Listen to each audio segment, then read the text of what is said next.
اتنا مہنگا گدھا۔ ایک شخص بازار میں صدا لگا رہا تھا، گدھا لے لو، گدھا لے لو۔ گدھا انتہائی کمزور اور لاغر قسم کا تھا۔ وہاں سے بادشاہ کا اپنے وزیر کے ساتھ گزر ہوا۔ بادشاہ وزیر کے ساتھ گدھے کے پاس آیا اور پوچھا، کتنے کا بیچ رہے ہو؟ اس نے کہا، عالی جاں 50,000 کا۔ بادشاہ حیران ہوتے ہوئے، اتنا مہنگا گدھا؟ ایسی کیا خاصیت ہے اس میں؟ وہ کہنے لگا، حضور، جو اس پر بیٹھتا ہے اسے مکہ مدینہ دکھائی دینے لگتا ہے۔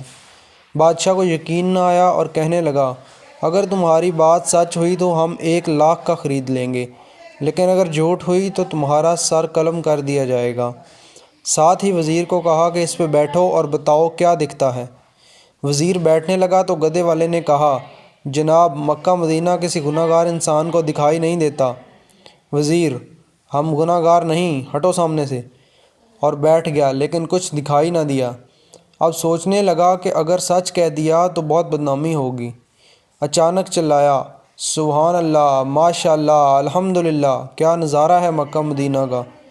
بادشاہ نے تجسس میں کہا، ہٹو جلدی، ہمیں بھی دیکھنے دو، اور خود گدھے پر بیٹھ گیا۔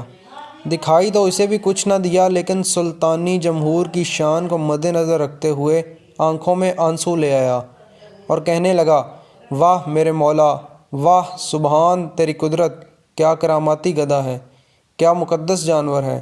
میرا وزیر مجھ جتنا نیک نہیں تھا، اسے صرف مکہ مدینہ دکھائی دیا، مجھے تو ساتھ ساتھ جنت بھی دکھائی دے رہی ہے۔